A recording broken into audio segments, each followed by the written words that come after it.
The year is 1939.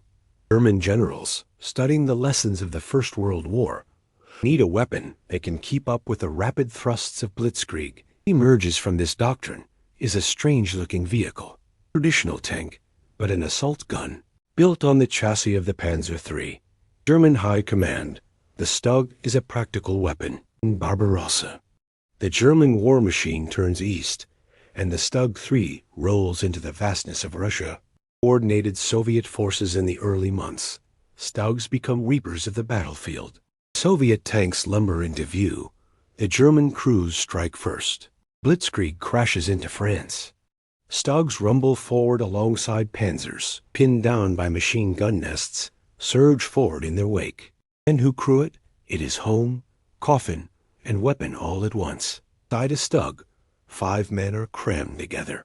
Gunner, eye pressed to the sight, waiting for the perfect shot. It is cheaper to build than a Panzer IV, yet the troops swear that wherever a StuG appears, the metal hull until uniforms cling to skin with sweat. Many StuG Sonners write in their journals with pride, "We are the spirit." Too, the German army recognizes the StuG's potential. Driver, hunched low, coaxing the machine across fields and rubble. Ears straining through the static for the next command. No turret. To aim the gun, the entire vehicle must turn. Then compared to later war monsters like Tigers or Panthers. Longer-barreled 75mm StuG 40, capable of destroying even the feared Soviet T-34. Seen as support units, become independent armored groups. Scalpel blades, cutting through Soviet counterattacks. Periscope, I saw them columns of T-26s and BT tanks. They came like children into the sights. StuG III earns a new role. Life inside a StuG crew fosters deep bonds. The 5 men rely on each other utterly.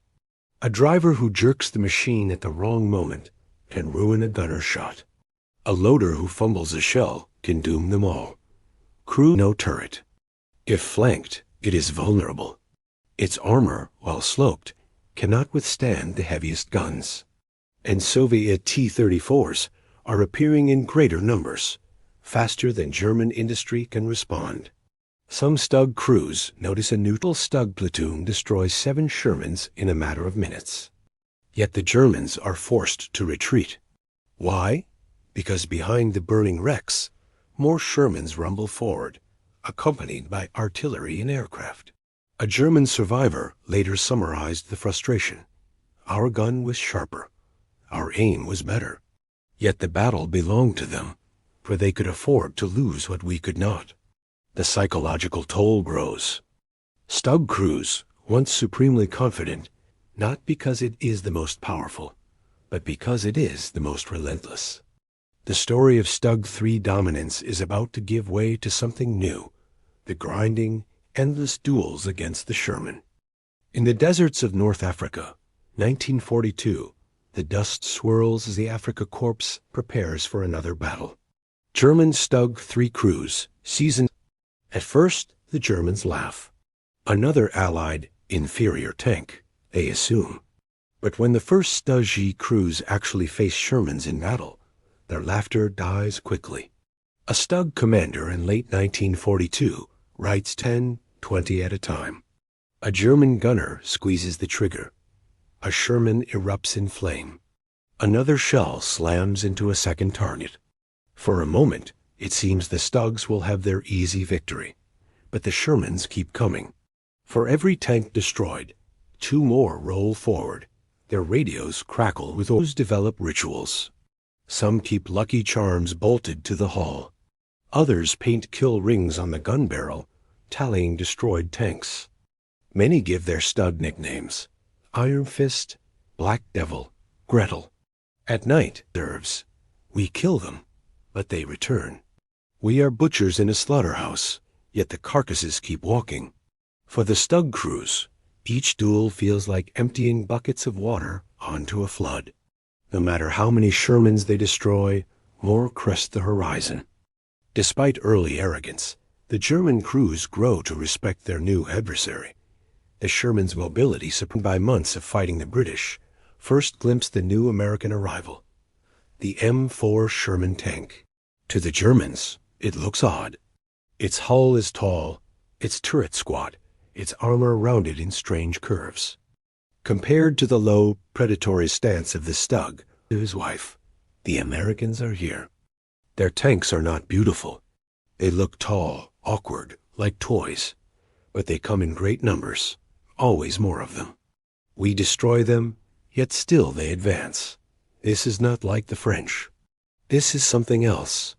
The StuG crews, once kings of the battlefield, are about to meet an opponent that will shock them with speed and precision. By contrast, many German tanks still lack radios, relying on flags or messengers. The difference is clear. Where German armor fights as isolated predators, American Shermans move like a pack. North Africa becomes a proving ground. In one skirmish near Kasserine Pass, a single orders. Their crews maneuver in unison. And then something unexpected happens. The Shermans survive hits that earlier Allied tanks never could. Some burn, yes, but others keep rolling, tracks grinding, guns firing back. A StuG loader mutters under his breath. They do not die so easily. The Germans quickly realize the true danger of the Sherman seems clumsy, almost ungainly. Some German officers laugh at its appearance. One writes in his diary, "The Americans send us this toy. It will burn like all the others." But soon the laughter fades. The first duels unfold under the blazing African sun. A StuG platoon waits in ambush, hulls dug into shallow positions, their long 75mm guns trained on the horizon. Through the shimmering heat haze, the Shermans appear five. The Sherman is not in its individual strength, but in its sheer quantity. The United States has mobilized its vast industry. Factories in Detroit, Chicago, and Pittsburgh pour out Shermans by the thousands. By late 1942, American units in North Africa can lose 10 tanks in a battle and replace them within days. A StuG battalion commander grimly advises them. In the desert, where soft sand bogs down heavier German tanks, the Sherman's wide tracks keep it moving. Its gyro-stabilizer primitive, but effective, allows it to fire on the move, something the StuG cannot match. One StuG gunner recalls watching in shock as a Sherman fired accurately while advancing at speed. It was like sorcery.